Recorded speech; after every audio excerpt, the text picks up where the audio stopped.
Good evening. This is Maestro Cortello with a Dawn of War 2 Retribution Elite modcast. Today we have a 1v1 on Calderis Refinery. Our first player today is Crazyman 6433-5, playing as this orc Mekboy, this little orc with a screw in his mouth who repairs vehicles. He is a ranged teleporting hero, and he's got some pretty good anti-blob stuff as well as some good support abilities for some really strong melee units. Crazyman's opponent is Envoy of the End, which is a either completely stupid or completely awesome name, whichever way you look at it. And this is actually Dark Riku right here, playing as the Inquisitor. You can see her boobs right there. The Inquisitor is a hero. She can actually do some kind of melee fighting if you get certain war gears. But mainly she's more of a disabling and debuffing hero.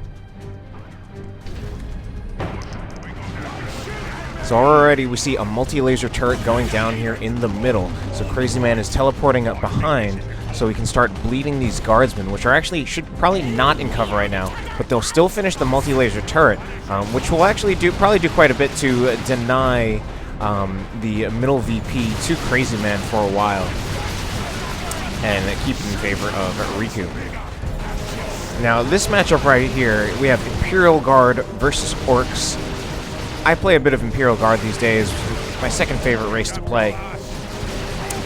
And according to Torpid, a very good Dawn of War 2 player, Imperial Guard is kind of on the losing end of most of their matchups, particularly, well, not particularly this one, but, and this one included.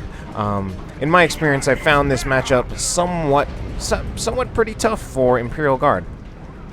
And generally what's going to be tough about this matchup for Imperial Guard has a lot to do with the fact that Orcs have a lot of early range DPS, particularly in the form of these Shooter Boys upgraded with big shooters, as we see here.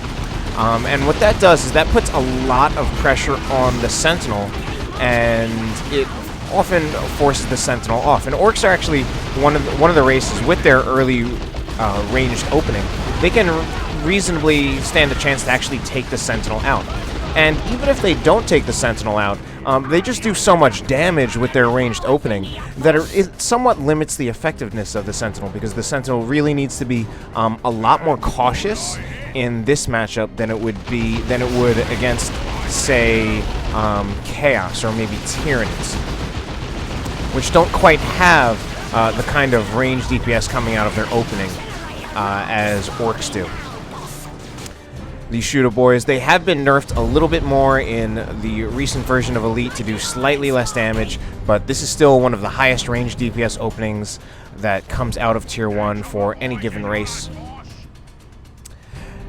And it's actually not too uncommon to actually see Orc players not only go for the big shooters in this matchup, but to also buy shooter knobs, just to pile even more ranged DPS on top of what is already coming out of these Shooter Boys with their big shooters. The shooter knob also has 100% accuracy on the moves, so he does not lose any, the shooter knob will still do full range damage even when chasing down a Sentinel on the move. Here we also see the Mekboy already upgraded to electric armor, an extremely powerful area of effect ability, so particularly effective against Imperial Guard, since Imperial Guard is one of, if not the race that is most susceptible to area of effect attacks. And especially what's going to be really tough about that electric armor ability is that the Mekboy is going to teleport right into the middle of an Imperial Guard range unit and just activate it. So you won't really be able to, I mean, technically you can see it coming, but it's going to happen very quickly. The Mekboy is just going to teleport right in there. You won't be able to stop him really on approach unless you're really proactive about it. Maybe have your Inquisitor up quite far ahead to nail that Mekboy with a Hammer of the Witches. So Crazyman is in general going with a heavy Daka opening. He's even getting the Daka Big Shudo on his Mekboy, which basically gives him a 50% damage boost, which sounds really good, and in a way it is, but you also have to consider that the Mekboy, his starting Shuda is actually relatively weak. I think it's actually the weakest for a dedicated ranged hero. He has 20 range DPS with his starting Shuda. The Daka Big Shuda gives him 34, but that's actually on par with the Commando Nob's starting weapon. Now, Envoy of the End, or Dark Riku, is actually doing a very good job of holding on to these 2 victory points with that multi-laser turret. So part of what Crazyman is doing is, for now, he's ignoring it, and he's actually forcing movement from Riku by attacking the generator farm. And orcs, again, they have just a high DPS opening in general, whether it's coming from their ranged units or even from their melee units. Wow, and we had a big special attack right there. Actually almost killed one of these shooter boys. They might not get out of there alive, actually. And wow, we had an artillery spotter shell go down, as well as just finishing shots from that multi-laser Sentinel. And already we have a shooter boy squad down. So that's going to cut into Crazyman's range DPS quite a bit. And also make the Sentinel a lot more effective, since the Sentinel really does not have to worry that much with only one shooter boy squad around. And for only one shooter boy squad, he can actually the Sentinel can actually be very, very effective at bleeding a single shooter boy squad. So that's a very good win for Riku, and it's also one of the reasons why a lot of orc players will also get the shooter knobs in this matchup, is actually to make those shooter boys a little tougher and make them more resistant to getting wiped. Because those individual shooter boys are actually very weak, and they can still certainly bleed from getting shot by a Sentinel. But generally, taking out a Sentinel entirely is basically the risk to reward can definitely be very nice for the orc player if they can actually take out the Sentinel. So Crazyman already going to tier 2. He seems to be doing that like very, very quickly, considering he has had a reasonable amount of power spent in tier 1. 2 upgrades on the Mekboy. He has gotten the burners on his shooter boys, and he did have big shooters on both of his shooter boys. So it feels like he's getting to tier 2 relatively early. He of course did not get I don't think he suffered a generator bash, and he seems to have had the better control of the side power nodes. So that could be part of it. We do, of course, have that artillery spotter squad out for Riku. They now are a detector in the most recent version of Elite Mod, just giving Imperial Guard a little more flexibility as far as detector units, not forcing you into Catachan builds. Although Catachans are probably still a more versatile purchase than artillery spotters, but still just more flexibility because you can make that choice. We have the infiltrated Luda boy squad right there. Opens fire out of infiltration and takes about 25% health away from that Sentinel. And the Ludas, much like any other range squad, any other suppression team, will of course do more damage the closer you get to it. So usually the way you want to use the infiltration ability on the Luda boy squad is usually you want to wait for a unit to actually get like in the middle of the firing arc, or even closer than that, so that you can actually do a lot of damage with that initial burst from the Luda boy squad instead of just getting off the suppression. We have Riku actually using the Holy Pyre ability on these generators, which is damaging them, but not actually doing that much. I mean, it's a fire-like ability, but for this purpose, for the purpose of bashing generators, it's not doing as well as, say, Let the Galaxy Burn or Immolate would do. And already we have, again, Crazyman got to tier 2 very quickly. This is an engagement that's going very well for Crazyman, hitting both of those guardsman squads with the electric armor. And then he also has this Death Dread out right here, which is currently uncountered. Now, the Death Dread is nice because it is a potentially rushable vehicle. It is very, very cheap to field. You do usually want to get that Burners and Bits upgrade, but just to get out it all on the field, it's very, very cheap. Especially for it's pretty solid. It will generally lose to most other walkers, but again, still pretty solid. And you can, again, because you can rush it and get it out early. And this is going to force some kind of response from Riku, but I think Imperial Guard, although I am getting the sense that they seem to be maybe not really one of the better 1v1 races in the game. But certainly one of their strengths is actually that they definitely, I would say actually their AV. And I usually say that Space Marine has the best transitional AV. That is, they're the best at upgrading an existing tier 1 roster to have AV. Imperial Guard, I would say, might even be the second best at that. Just because you can get, of course, this Sentinel missile launcher, which has already been upgraded. Plenty of hero war gear options, as well as, of course, a las cannon, and the Imperial Guard las cannon is both better and cheaper than other las cannons. And even for the choices you have in Tier 2, you have some very strong AV choices in Tier 2, mainly the Stormtrooper squad. We just saw a direct missile hit by that Sentinel on the Shooter Boy squad, and yet another one. Another direct missile hit with the AV missiles on that Shooter Boy squad. That time it missed, but we have Ogrins in the back right here. They certainly will do plenty of damage to the Death Dread, but I still think this might be a bad fight for the Ogrins just because of how much they will bleed, and especially with that Weird Boy. So 2 Ogrin models down, and those Ogrin models are not cheap at all to reinforce. I believe 75 requisition to reinforce them, but more importantly 15 power to reinforce an Ogrin model. You really, really don't want to lose Ogrin models. I mean, people already say that about like Tactical Marine models and ASM models, but I'd say you really, really don't want to lose an Ogrin model. You really want to try to find a way to get them to just straight up win their fight without losing a model. And that can be tough to manage, but and it's also one of the sort of the liabilities of getting Ogrins. For as much as they can certainly do some good things. Bunker going down in the middle for Riku, and he's moving around a bit with these Stormtroopers.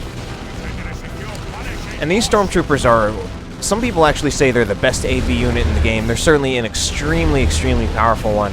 A big part of what they have, there's just a lot you get in this one package. First of all, you get the Melt-A-Bomb, so you get an AV snare, and then you also have a unit that does enough anti-vehicle damage by itself from the Melt-A-Guns. And then you get the fact that they are a cloaking unit, which is, it's very, very powerful.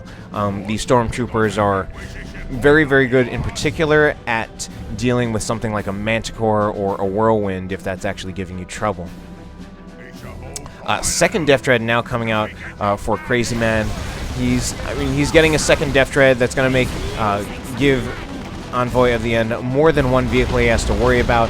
But at the same time, I would actually be a little worried because Imperial Guard is generally not lacking for AV, and Riku can easily upgrade to some more AV by getting the Inferno pistol on his Inquisitor. But it looks like we have an engagement that's about to take place. Weird Boy taking shots, and that Weird Boy is a great asset for the Orcs in general. And I've been told, particularly against this, in this matchup, for how badly these Guardsmen are getting bled, disrupted, and killed by that basic attack from the Weird Boy.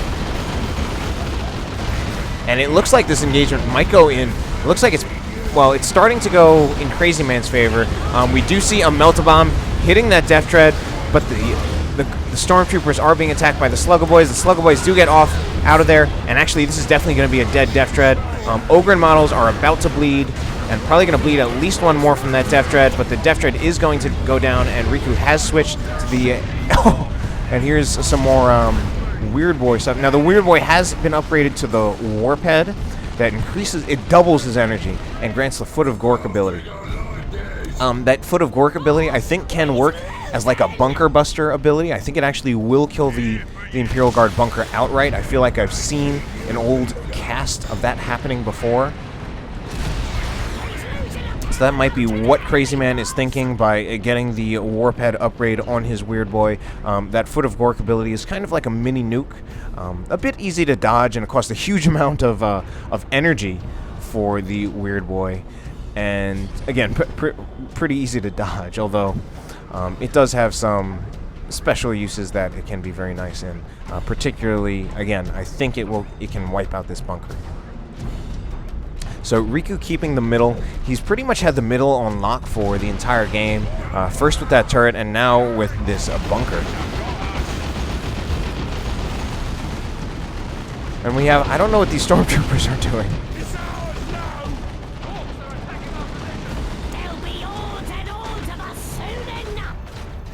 Artillery Spotter Squad at one model left, being chased down by Slugger Boys.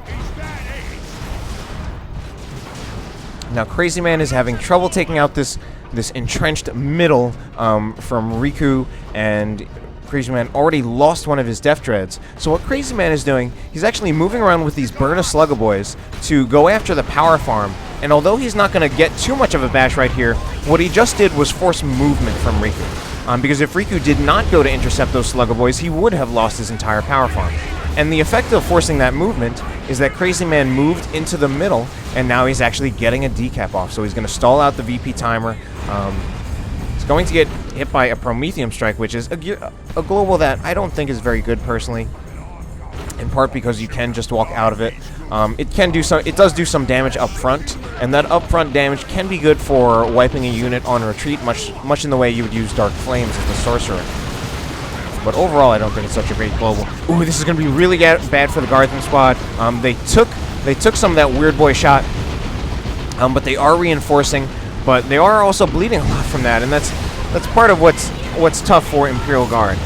They have a lot of staying power as long as you have the requisition to reinforce their models, and those Guardsmen are incredibly cheap.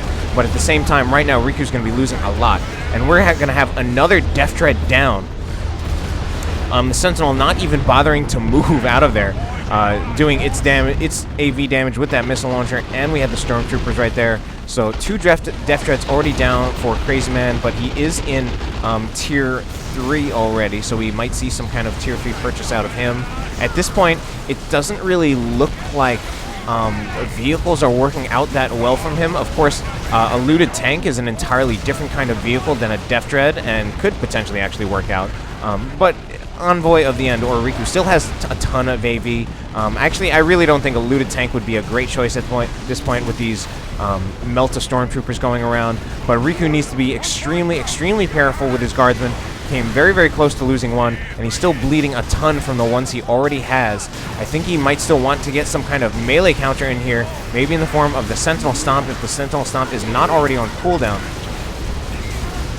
And we have that Weird Boy still doing a lot of things at level 3 from all the Guardsmen he's killing. And we're also seeing a lot of the Zap ability. Now that Zap ability is an ability that I understand. I know exactly what it does. It kind of casts a Parasite on a unit, and that Parasite will switch to other squads, even potentially Orc squads, and will do damage each time it switches. I've often felt like it doesn't seem like that good of an ability, but I'm also not really an Orc player. I think I actually talked to Fat E at one point, and I think he even said that it's not that great of an ability. Oh, but here we go with a Rox. So that Rox is probably going to take out the bunker if some of the more of the rocks hit. It does take out the bunker. Could potentially take out a few Guardsman squads, but it looks like they've all been knocked away from that, basically from the rocks. Before I move on, but one of the things Fat E said is that the Zap can still be useful as like a way of punishing blobbing and basically blobbing. But there we saw a Rox to take out the bunker, and it's kind of a good use of the Rox. You generally can rely on nukes to take out bunkers, particularly the Rox, which will very reliably take out the bunker, especially if you target the bunker with the central big rock. But in a way, it's a bit cost ineffective because you're spending 500 red to take out something that cost 100 red. And there also is, of course, the power and requisition cost from from upgrading the bunker. But I still feel like it's just so much more easy. It's so much easier to replace a bunker than it is to get the red for yet another Rox. That being said, I think it was still a decent choice in the context of this game, in part because Crazyman is a bit low on VPs. So he's time is not a resource that he has in huge supply if Riku actually has a double cap. So he really needed to get that bunker down basically by any means, and he chose a mean, maybe not the most cost-effective mean, but it worked, and now he has the double cap. So this Weird Boy is almost level 3 at this point. I mean, almost level 4 at this point. Really proving his worth with that plasma cannon. The plasma cannon basic attack, and of course plasma cannons in general are great against Imperial Guard. The chaos Blastmaster and the Space Marine Devastator Plasma are a bit more powerful than this Weird Boy, that Weird Boy Plasma Shot. But, of course, the Weird Boy does have the advantage of being, first of all, not being a setup team, being a single entity, having a nice health pool, having so many other useful abilities as well, and, of course, not needing to set up. So we have the Sentinel right now in a bit of a bad position. It's actually gotten snared by these proximity mines laid down by the Mekboy. That's an accessory ability from the Mekboy, and here we go with a Foot of Gork on that heavy weapon team. The heavy weapon team will not be able to get out of there, and look at the damage on that. Also getting stunned, and that might even be the end of this heavy weapon team, but actually it won't be. So forcing off the heavy weapon team, and that's actually really bad for Riku. Crazyman, I think, specifically targeted that heavy weapon team to really clear the way for his knobs.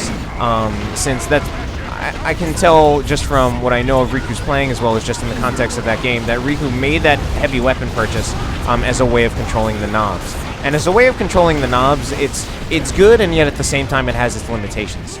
For one, the frenzy ability from the knobs will actually break suppression, so you can actually nullify the heavy weapon team once by using a frenzy. That being said, if frenzy is on cooldown, the heavy weapon team is more effective than many of the other sources of anti-melee, such as a shotgun blast from Katachans or scout shotguns, since those only last for a few seconds, whereas the suppression will basically last as long as the suppression team is allowed to shoot, so basically as long as it doesn't get disrupted.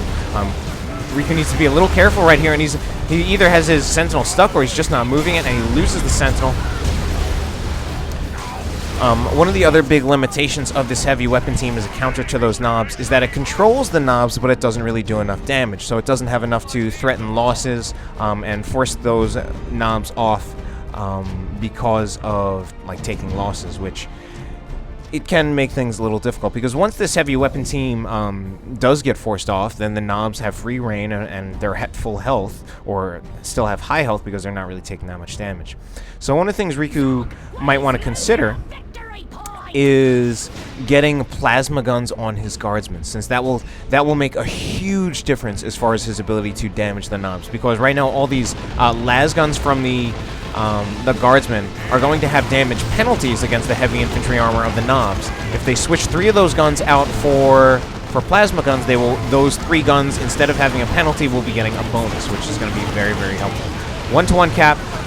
Again, we have that Mekboy teleporting in and just doing area of effect damage. It seems to be, it's starting to get slightly less effective, that electric armor ability, in part because these guardsmen are leveling both at level 2, and also because they have had their health increased by getting both their Sergeant upgrade from Tier 1 as well as the Commissar. Ogren's actually just lost their Bonehead, which is really, really expensive to replace. Double cap for Riku again, managing to get that cap off, managing to stall long enough with these Ogrens, kind of overextending themselves a bit, and they didn't lose any other models aside from that Bonehead leader, but that Bonehead leader is pretty expensive.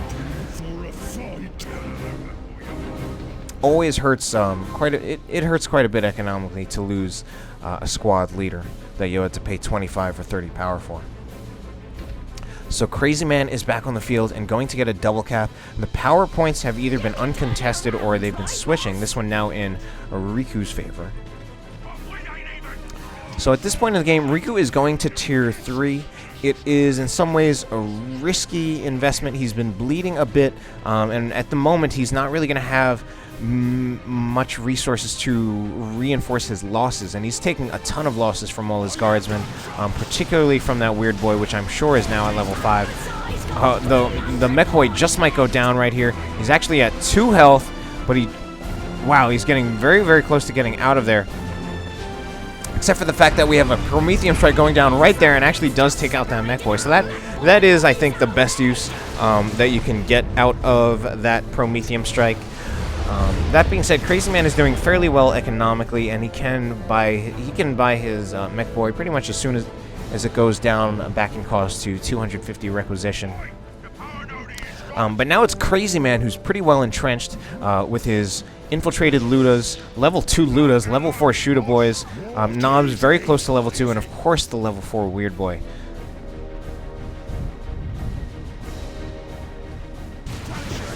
So I think what maybe Riku is considering doing... Oh, there's going to be another Foot of Work. Riku might be going for a back cap, or he's going to try to flank this Luda Boy squad. And there we also have Excruciators from the Knobs, which I think is a very good choice, on an almost like a very unsurprising choice, considering it's a snare ability, very, very good against melee units. And we might even have the Luda Boy squad go down, which would do quite a bit to break the line from Crazyman, and Riku does take out that Luda Boy squad. So that's going to make Riku's life a little bit easier, but now we actually have commandos. I didn't even see these guys. They, of course, had to be built from HQ since Crazyman is playing as the Mekboy and not the Commando Knob. But I think one of the things that Crazyman is going to be having in his favor, aside from just the fact that he's winning his engagements, is that he's starting to invest in units that are going to work as VP denial. So when he has VPs, Riku will be a lot less likely to be able to do things like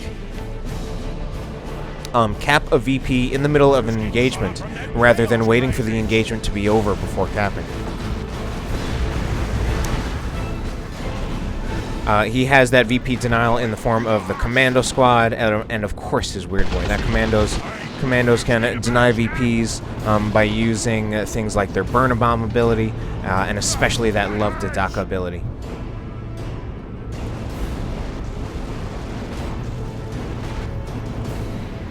Crazyman's running out of time, but he is going to get the cap off on his natural VP. He retreated his Slugger Boys without getting the capture, but I think he did that so that he can have his Shooter Boys take over, have his Slugger Boys restore their health and base. And yeah, he's retreating all these things, I think, so that he can have them out here not at half strength or like 40% strength, so that he can actually win his engagements with them. There we go with some more zap. So Riku's actually charging forward with his guardsmen so that he can try to get that parasite, that zap parasite, to go to the Shooter Boys, because that zap parasite can actually go to your own orc squads when you use it. Here we go. Is that? Oh, that was just a shell from the artillery spotter squad. Riku running these guys around with only 1 out of 3 models, and of course they don't need full models to use their abilities, so their effectiveness as a squad really isn't even affected by those extra models. So Riku can save the cost of reinforcements by not reinforcing these artillery spotters, and he is having trouble keeping up with the reinforcements cost as it is for the squads where he really needs it, mainly the Ogrins, the Guardsmen, and of course the Stormtroopers. We have some commandos kind of back here. Yeah, they're going to throw a burner bomb on the heavy weapon team. A pretty smart choice, especially when there is no upgrade on this bunker yet, so it will not be healing that heavy weapon team at very, very low health. And we also have this Leman Russ right here. Upgrading to the elite tank crew, it would actually probably be a decent idea for it to get the Executioner Cannon, since that would be doing bonus damage to the Knobs, and he could snare the Knobs with Excruciators. That's actually got to be a wipe on that heavy weapon team, being chased down at partial health by that Mekboy. And I'm sure that Riku was keeping that heavy weapon team on the field because he wanted to upgrade the bunker and then just reinforce the heavy weapon team right there. But I think he did not have the resources to actually do that soon enough, and he ended up losing his heavy weapon team. So it's now 45 VPs to 229. Crazyman does have the double cap, however. He's doing a lot better economically, and he has basically been winning fights ever since he made it to Tier 3 and got his Knob squad out.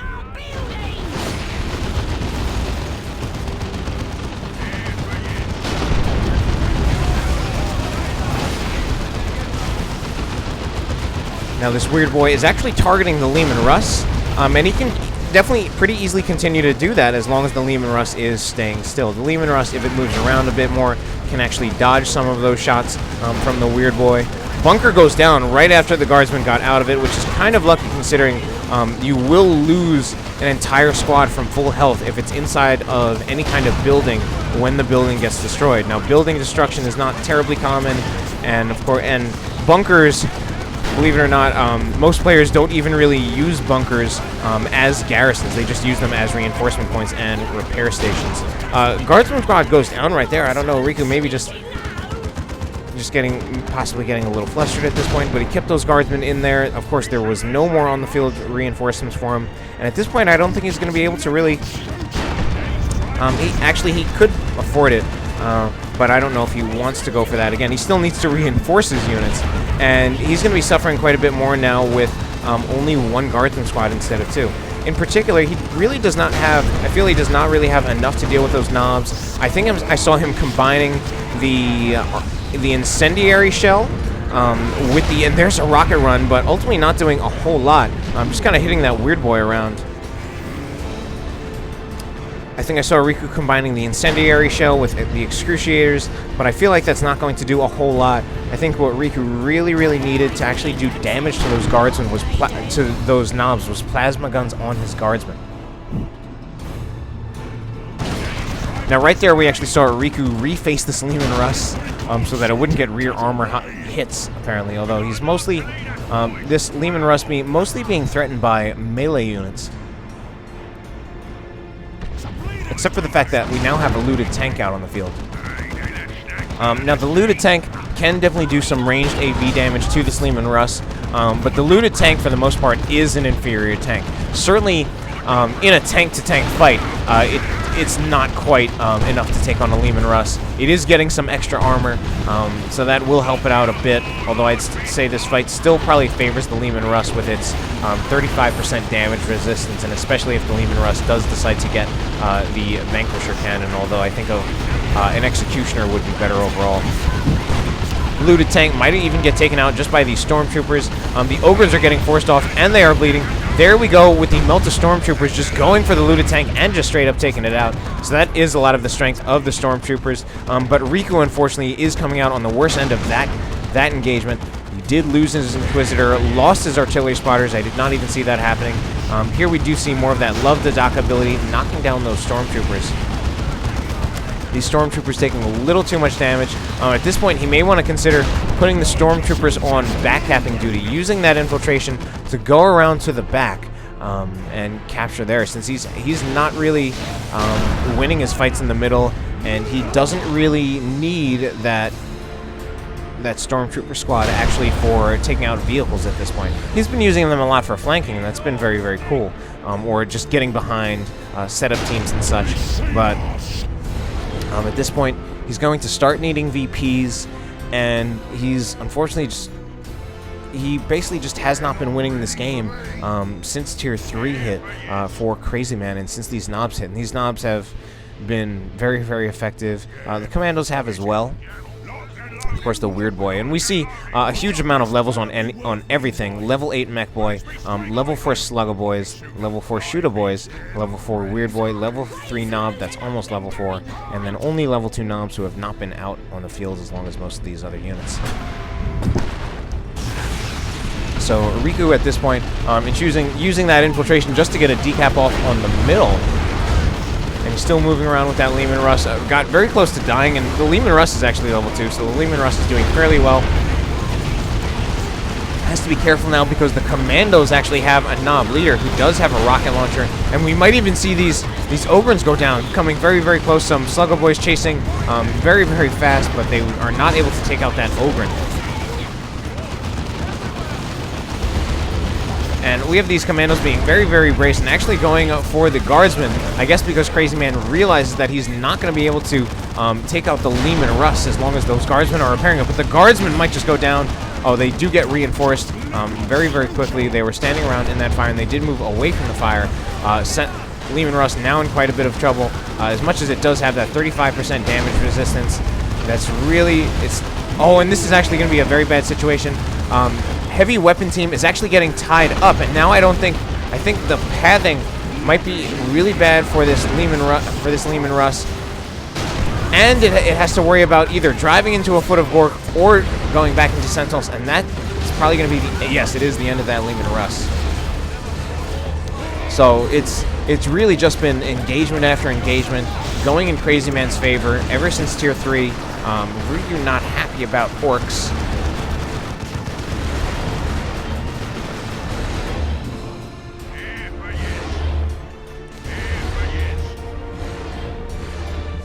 And just lost his Leman Russ. Now, Leman Russ was doing reasonably well, but, I mean, these knobs are now level 4. I think Riku did not quite do enough to deal with these knobs. And I'm sure Crazyman played very well, and he's probably used his knobs well. But again, there are other things that Riku could have gotten to deal with those knobs. Possibly instead of a Leman Russ, it might have been a better idea to get Castricans, which would actually be cheaper, so we certainly could have gotten them with weapon expertise and plasma guns. Even guardsmen with their plasma guns, I think, would have been really, really good to have.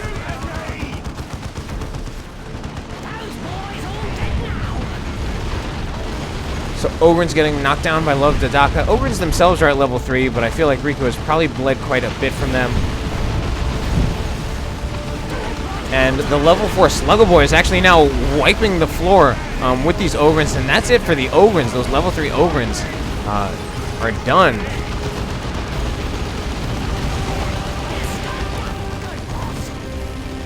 And that's actually the end of the game in favor of Crazyman. So he won that game. Good game overall. I love to cast a good 1v1. Hope you enjoyed it. Have a good night.